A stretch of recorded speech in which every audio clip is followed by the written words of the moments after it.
All right, welcome to Witchpolice Radio. I'm here with three members of a band that has been on the podcast before, but it was a really long time ago. I think it must have been 2015 or 2016, where I had one member of this group on the show talking about some projects that were happening back then. But obviously, there's been a lot of time since. There's been a lot of work that this group and the record label associated with it have been doing. So I think the best way to start things off is just for the three of you who are here to introduce yourselves and give a bit of background about the group and what you do in the group. So, I mean, I think it only makes sense to start with the known quantity here and the guest who has previously been on the show. So, why don't you start it off, introduce yourself, and give a bit of a background about Hypernashion? Yeah, thank you. Yeah, I think last time we were on the show was in 2016, as you're correct. With Mac, we were promoting the Polish Music Exchange at that time. So yeah, so it's been a while. Yeah, Hypernation is a project that in this form has been around since 2006, and it keeps on evolving, as you know. Since I mean, as you know, also we definitely kind of engage in this do-it-yourself kind of approach, and as such, there is a time when you want to publish, your music, and therefore we created a record label, Hyper Records, as well, and partially through the band, partially outside the band. We have been focusing on that as well. So I would like to introduce other members of Hypernation here. Sure. Melissa has joined the band within last year, and we're great to have her. Melissa is my personal friend, and I love having her on the band. It's awesome to have friends on bands, and it's great to experience kind of the homogeny, or the same kind of collegiality with her. And Jacek, the same thing. With Jacek, we have been friends for 30 years, I think. He has been part of the band for 10 years. I remember him playing some blues songs in Whiteshell, in the 90s. Actually, I'm happy to have recorded one of those songs, at least one or two of those songs. And I remember him playing on an acoustic at that time. So, yeah, there you go. This is Hypernation.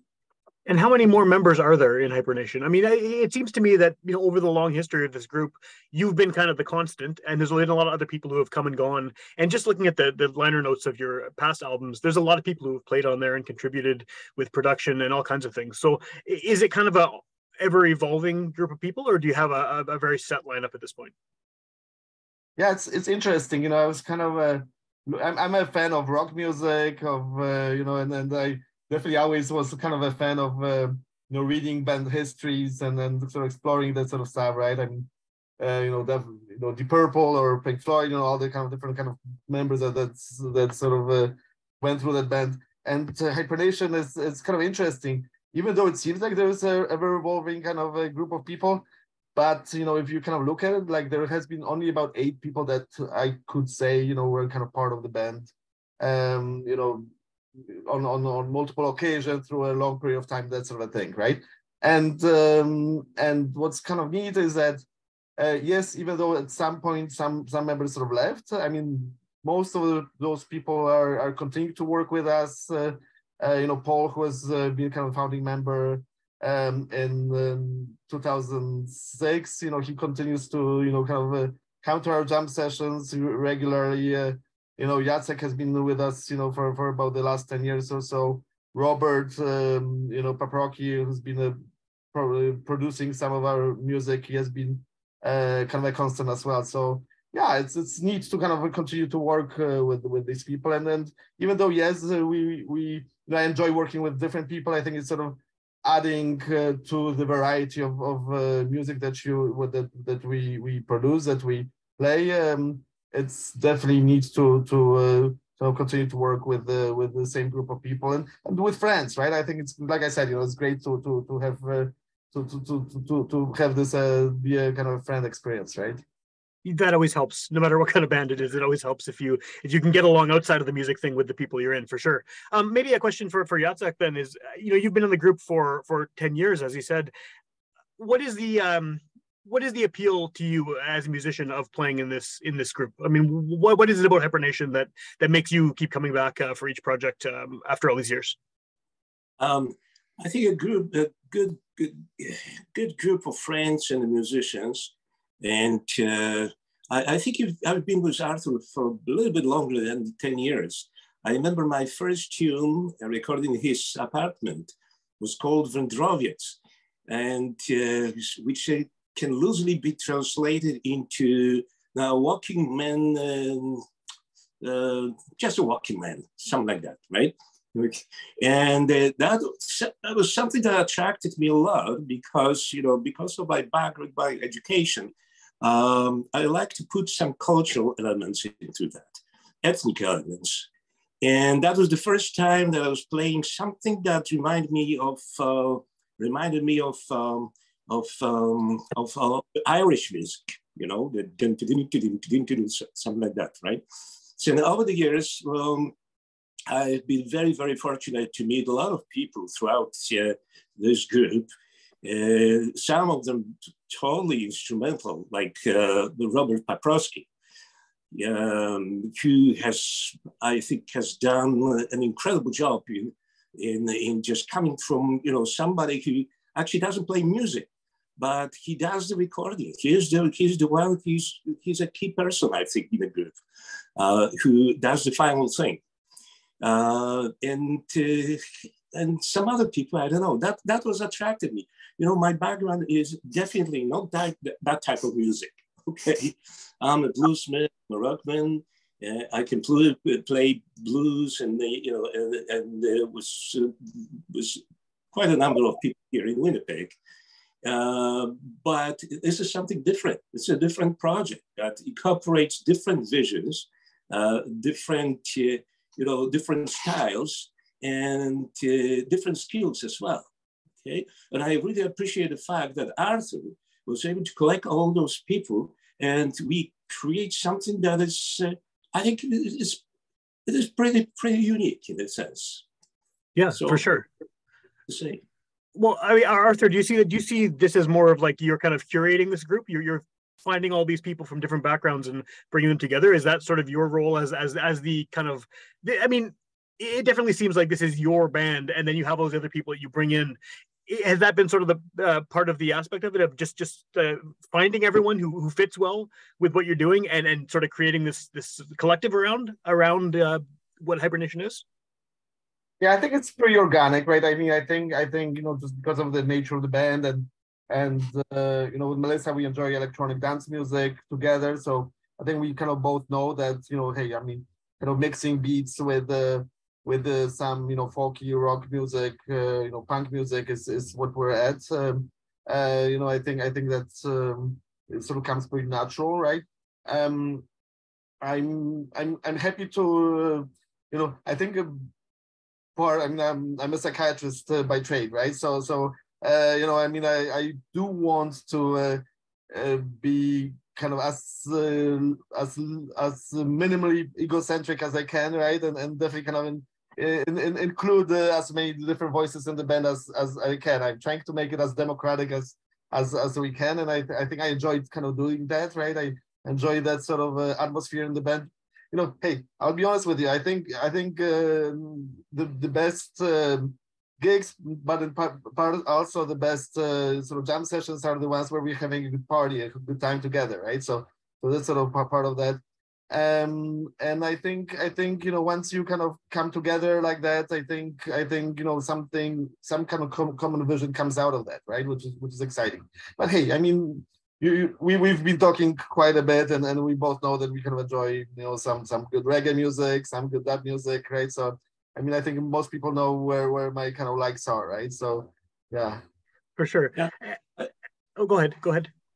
Yeah, I think what really makes a difference here is that even though we are doing a kind of studio recording, right? It sounds to me like live music almost. I remember one particular piece, which is called Oxygenator. I don't know, that one is the one that Arthur shared with you.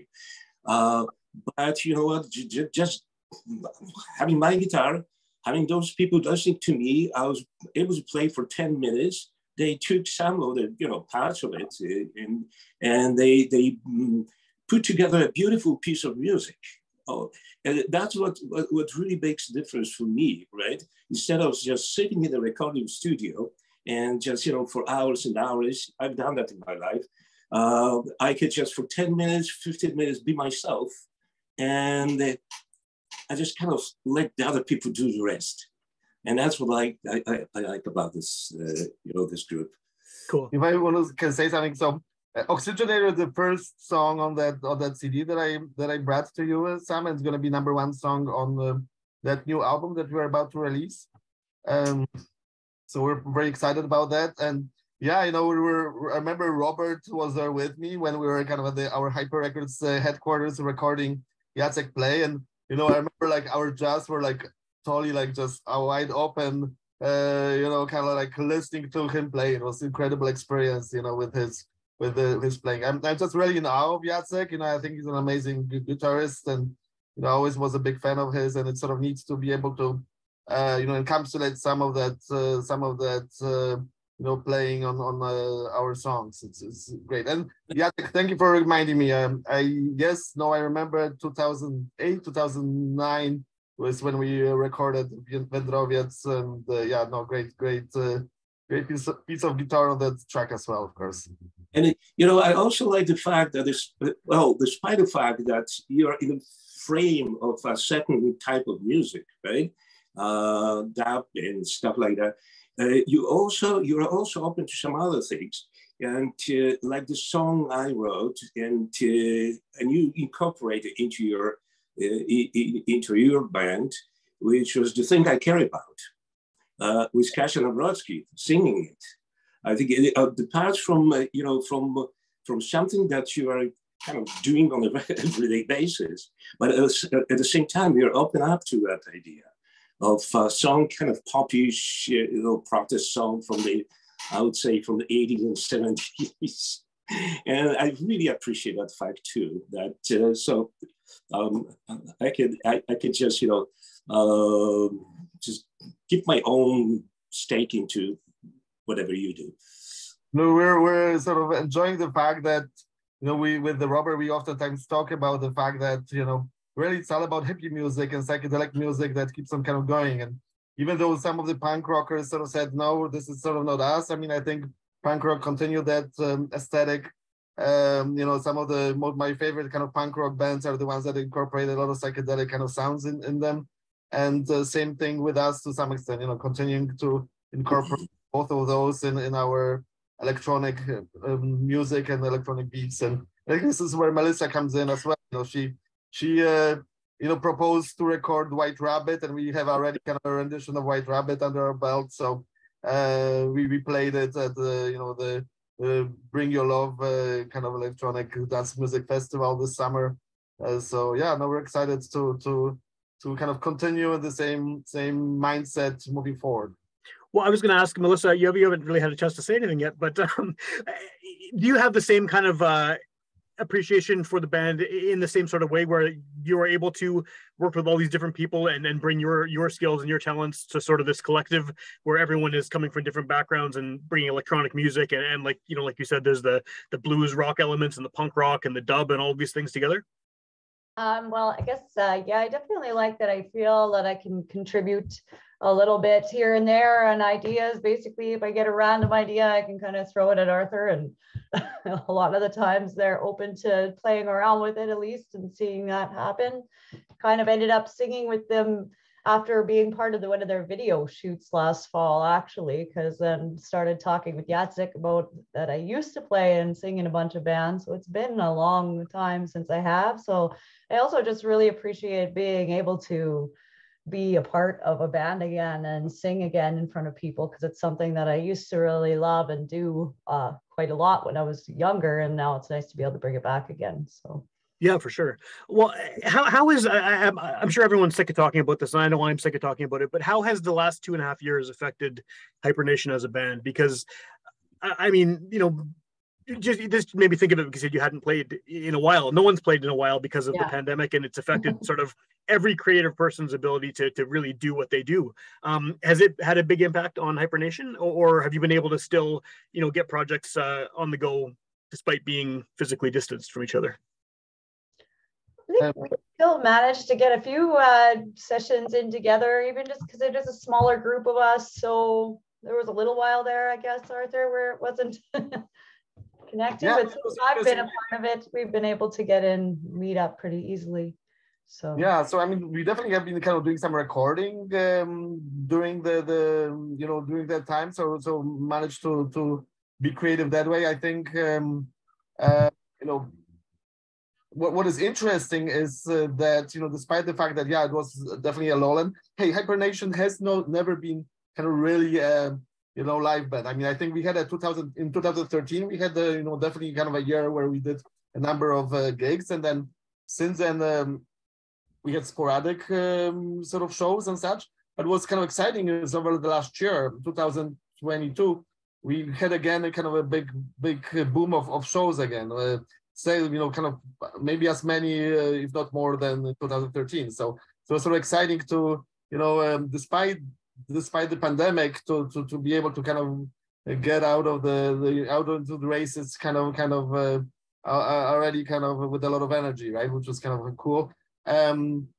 What was me personally, what was kind of exciting, and I think kind of this was a team effort because we did this as a team again. We did focus on these videos. I remember right after the pandemic started, in February, March, April, I had these sort of shots of this rally that I've been to in the summer of 2019, and I had this idea of kind of putting this together, and I think "Witness," the song that you can sort of hear over that video, really kind of seemed like it would fit with that video. And I remember, with all the time on my hands during the shutdown, I was able to sort of focus on that and get that done.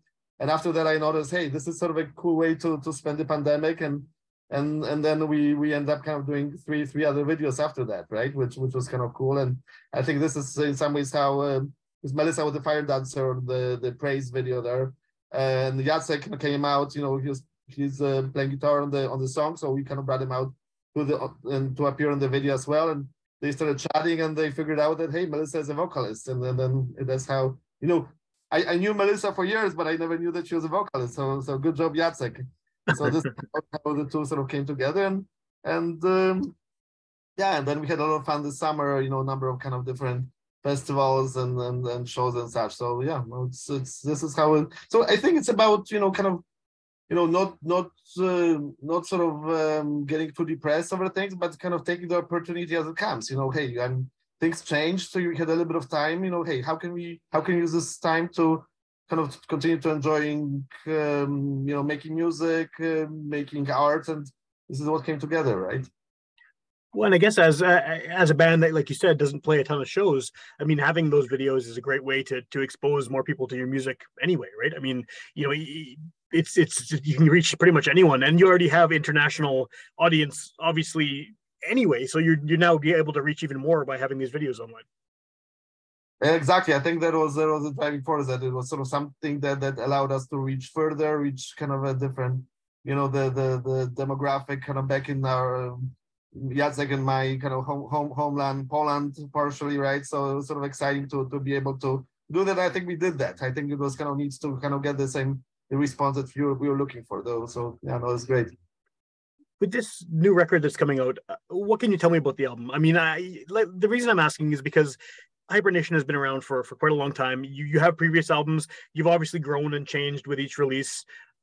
For someone who maybe hasn't heard you in a while because of the pandemic and because maybe they haven't heard, a recent album you've done in a few years, how have things changed? How would you say the sound of this record has, hopefully improved, right? What you want to do, but changed over the past records? What are they going to hear that's different, or that has maybe morphed from album to album? So I think this album kind of encapsulates Hypernashion over the last 10 years in the way that, the Płomień album or the Flame album, that's our first album that came together. It was really an EP that sort of was expanded eventually to become an album when we posted it on iTunes. When we kind of, I think it has 12 songs now. You know, that encapsulated my work with Paul. You know, after we finished working with Paul for a little bit, Robert kind of joined, and then Jacek joined, and you know, even though some of the songs sound different than each other, I think there's a lot to be said about the group of people that works on an album together, right? And between Jacek and Robert and me and a lot of the other people that have kind of contributed to that album, I think there is some sort of feel in it, some kind of a common thread, including the, you know, the beats, but also the blues. I think the blues is definitely kind of a part of that album, which is kind of neat, which is cool. Yeah, so this is what that album is about. So it's sort of a, you know, the tracks that Hypernashion recorded with Robert, with Jacek, over, you know, since when did we start? I guess, you know, first song on it that actually does appear, it's a remix that Robert did of a track that, you know, was on the Kwame album, right? So it's sort of a, you know, bridge over from the old album, but definitely kind of it brings in Robert's kind of touch to it, right? So yeah, so it's basically Hypernashion over the last, you know, 12 years or so. I mean, the other albums, you know, that we did with Macaron, I mean, I love Macaron, I love the dub that he does with us. And I think I needed his touch to kind of, you know, make some of those tracks from the past, you know, more homogeneous, to kind of add some fire to them. But in some ways they can be viewed as remix albums, right? Sure. Albums of you know, his remixing kind of us in some ways, right?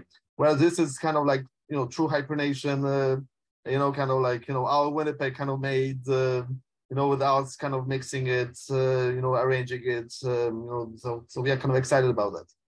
Do you, this is maybe a question for anyone really, but what you just said about it being all Winnipeg, did the three of you kind of perceive Hypernashion as being a very Winnipeg sounding group? And I know that's such a vague thing to say, like, what, you know, what does Winnipeg sound like? But do you feel, does it feel like a very local project to you? And it may be different from other projects in the sense that, you know, some of these songs are in Polish, and obviously there's a population here in Winnipeg that speaks that language, but there's also a lot of people who are going to be, it's going to be a new language to them, right? They're not going to be familiar with what the lyrics are. Does it still sound Winnipeg to you, even despite that, even despite having the international flavors to it and things like that? I think just one of the songs in Polish, truth be told, from what I remember. Jacek, maybe I'll let you guys answer first, and then yeah. Melissa doesn't know the album, I don't think. That's fair, yeah. That much. I mean, Jacek definitely kind of selected the songs for it. It's been a year since we kind of selected the songs, honestly speaking, but I'm pretty sure that he remembers the songs. Yeah, Jacek, any thoughts?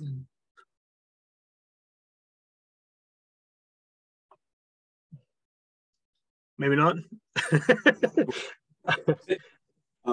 You know, actually, I visited a friend of mine in London this year.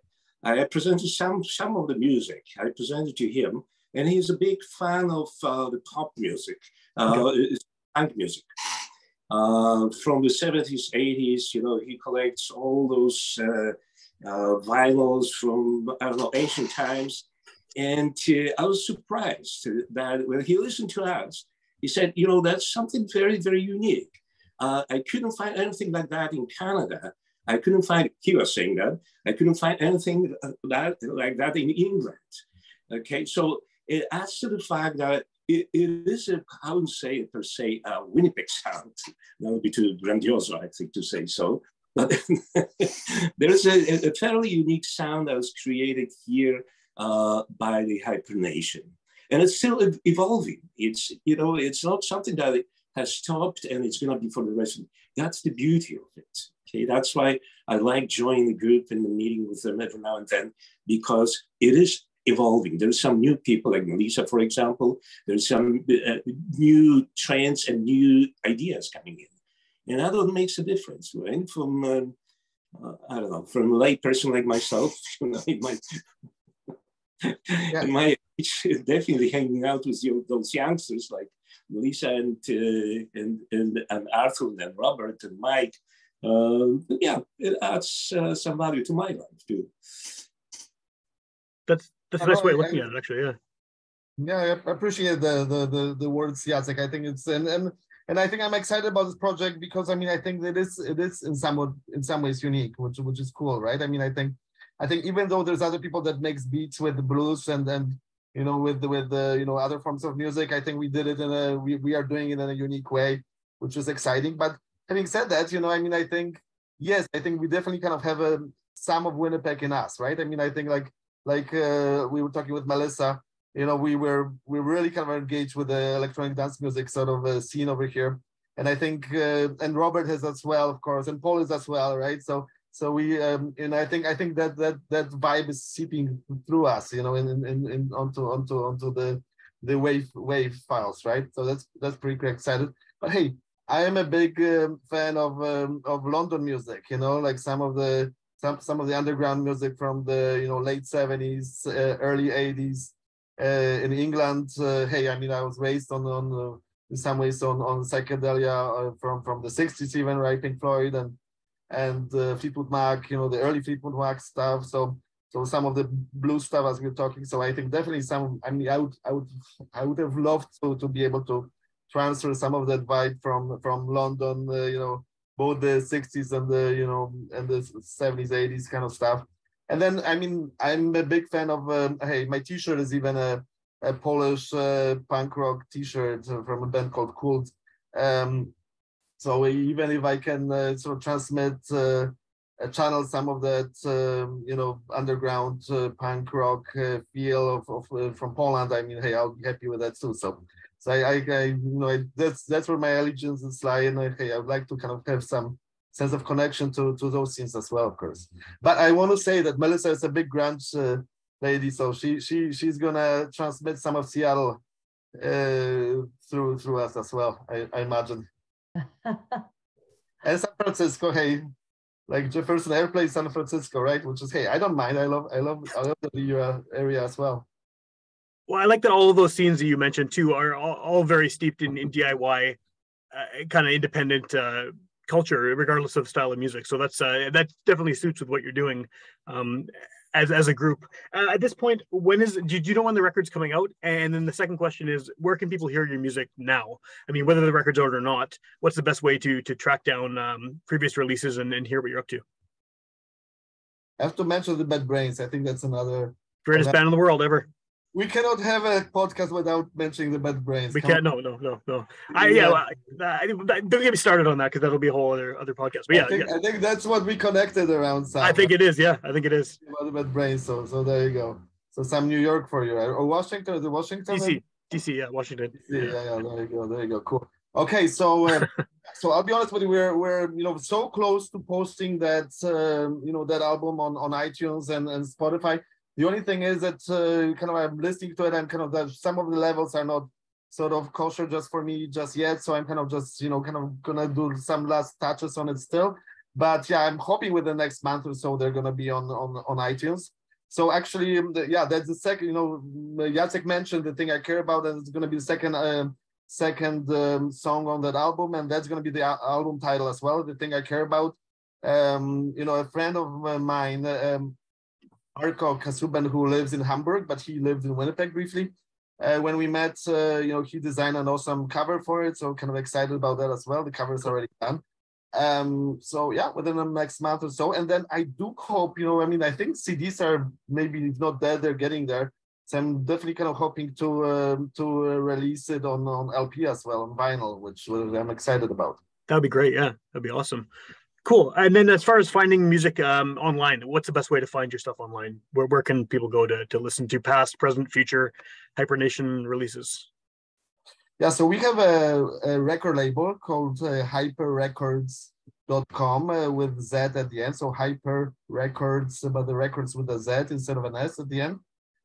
So you can read about the label on that website. We do have a YouTube channel which has all the new and all the old videos on there, and has a lot of music from both Hypernashion and a whole bunch of other artists that went through our label. and we're like love to promote. There is our artist called Cube that we just released his album. You know, I'll be honest with you, I have difficulty pronouncing. I know how to write it, but so I'm gonna remind myself. Echinacea. The album is called Echinacea. There you go. Thank you. So yeah, it's a great piece of kind of progressive house music. So we are promoting some of his music on the Hyper Records YouTube channel as well. So I believe the name of the channel is ART Hyper Records. Cool. And then iTunes has a number of our old albums on there. Number of Macaron albums also. Echinacea is also on iTunes right now by Cube, QUBE. So yeah, and number of albums are on Spotify as well. Cool.